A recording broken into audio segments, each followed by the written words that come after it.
Bonjour à toutes et bonjour à tous, c'est Fabien de la CGT et aujourd'hui on se retrouve pour un podcast un petit peu particulier puisque on va parler de ce qui se passe en ce moment, le confinement, le télétravail. Je sais que vous avez beaucoup de questions et on a réussi à arracher quelques réponses à l'entreprise, donc je vais me permettre de faire un point sur les premiers retours officiels qu'on a et puis on fera un point régulièrement. Donc si vous avez des questions, vous n'hésitez pas, vous mettez en commentaire de cette vidéo les choses qui vous semblent pas claires, les choses qui vous semblent compliquées, et puis au fur et à mesure on transmettra les questions à la direction et puis quand on a les réponses on vous répondra directement. Alors du coup la première question qu'on a eue, c'est comment contacter l'entreprise. Alors on a une réponse très claire, ils nous ont communiqué une adresse mail, donc c'est communication@armatis-lc.com, donc communication COMUNICATION @armatis armatis-lc.com. C'est cette adresse mail là qu'il vous faut absolument privilégier. Je vais juste me permettre de vous rajouter un petit conseil.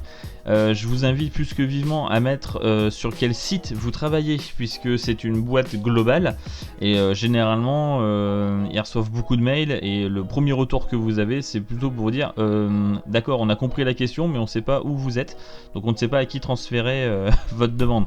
Donc je vous invite plus que vivement à bien spécifier dans le mail sur quel site vous travaillez.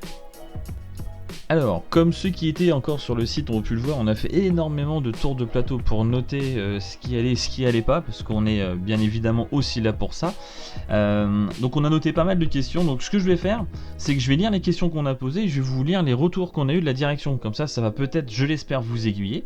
Et puis encore une fois, si jamais les choses ne sont pas claires, vous pouvez le mettre en commentaire de cette vidéo, sur Facebook, sur la vidéo, peu importe. Faites au plus simple pour vous, c'est encore une fois à nous de nous adapter, c'est comme ça qu'on travaille. Donc je vous lis la première question qu'on avait posée.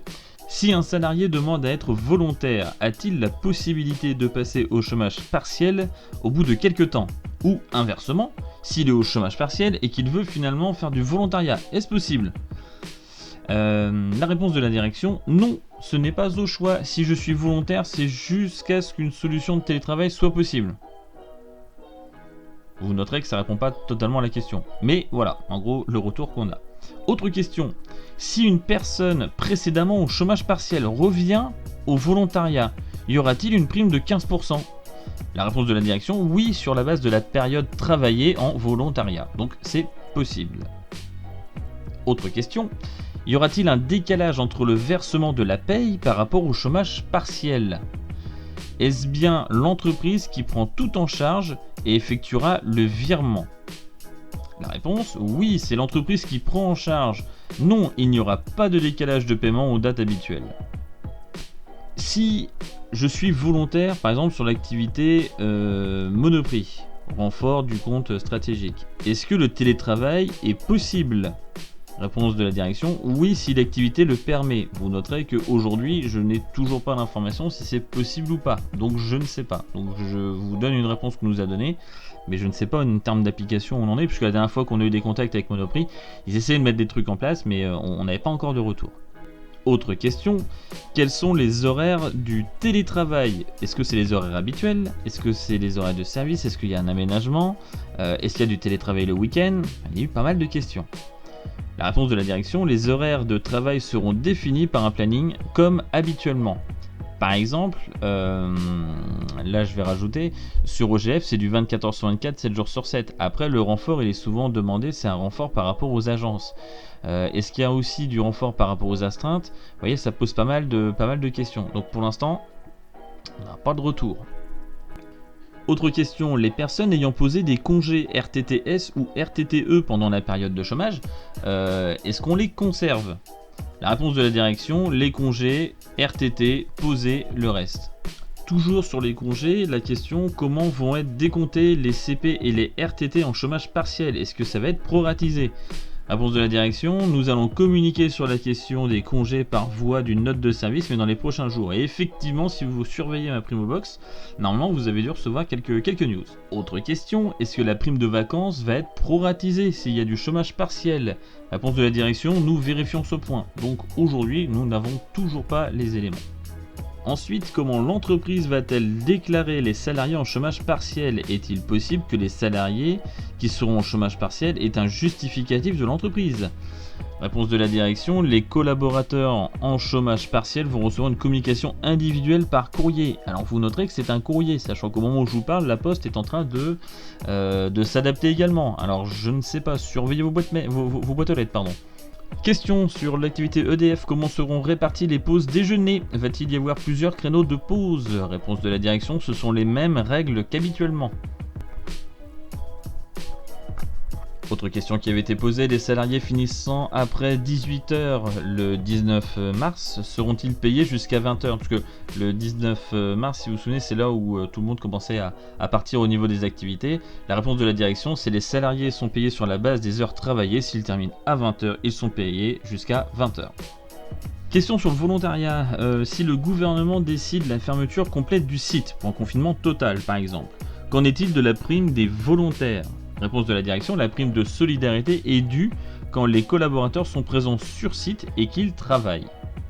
Les MD3P pilotage est-il concerné par ces nouvelles dispositions car y aura-t-il une communication spécifique? Réponse de la direction, l'ensemble des salariés de l'entreprise est concerné. En ce qui concerne les fonctions support, certaines sont en télétravail, d'autres en chômage partiel. Autre question sur le télétravail, est-ce que la prime des 15% sera versée aux personnes qui font du télétravail? Réponse de la direction, non, pas pour les 15%. En revanche, une indemnité de 30 € sera versée. Question pour les copains qui viennent d'arriver dans l'entreprise, est-ce que les contrats finissant en mars vont être renouvelés? Réponse de la direction, la situation sera étudiée compte par compte, donc pour l'instant, nous ne savons pas. Et enfin, la dernière question qu'on avait notée, la prime de 15% est-elle prise sur le salaire brut ou sur le salaire net? Réponse de la direction, elle est calculée sur le salaire brut. Donc voilà pour l'instant les quelques réponses qu'on a pu avoir. Il reste beaucoup de questions sur la mise en place du télétravail. C'est une question qu'on a eue. Alors je me permets de répondre déjà à cette question. Il faut savoir que là nous sommes en chômage partiel, c'est-à-dire qu'on ne peut pas décider si on est d'accord ou pas pour faire du télétravail. L'entreprise...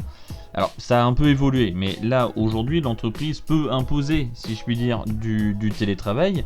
Les questions en revanche que ça va poser, c'est par rapport comment on va faire du télétravail quand on est dans un tout petit logement avec les enfants qui courent autour, comment on fait du télétravail si on n'a pas le matériel technique. Il y a quand même pas mal de choses qui sont encore dans le flou et sans réponse.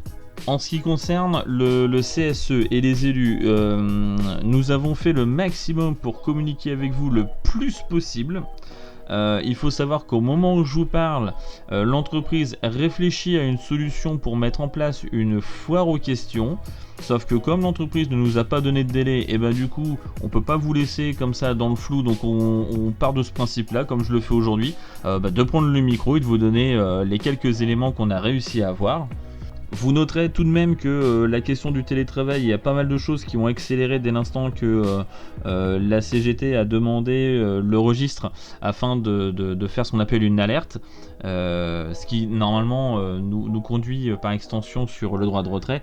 Donc peut-être que c'est une incroyable coïncidence du calendrier, mais vous noterez quand même que depuis que la CGT a demandé les éléments, les choses sont grandement accélérées. Je tiens quand même à préciser que il y a 2 syndicats qui ont signé cette alerte dans le registre officiel, à savoir nous au niveau de la CGT, et puis juste après on a les copains de la CFDT.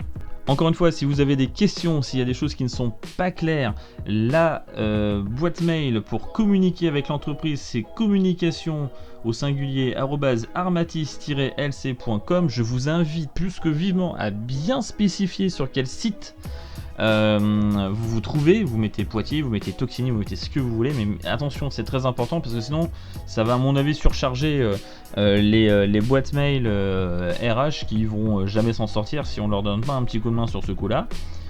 En ce qui concerne les questions sur le débit, par exemple, le débit et tous les paramètres techniques pour que ça fonctionne le télétravail, nous n'avons aucun élément concret pour l'instant à vous communiquer, et vous vous doutez bien que si jamais on arrive à avoir des éléments, on reviendra vers vous. On refera un point de toute façon ici même sur le Facebook de la CGT quand on aura un petit peu plus d'éléments, et entre temps, si vous avez des informations, si vous voulez des informations, il y a la boîte de communication, et puis évidemment vous avez toujours le Facebook de la CGT qui est là pour vous accompagner même en temps de confinement. Allez, c'était Fabien pour la CGT, je vous souhaite un bon confinement, un bon télétravail pour ceux qui sont en télétravail, et puis je vous dis à bientôt. Allez, salut, ciao.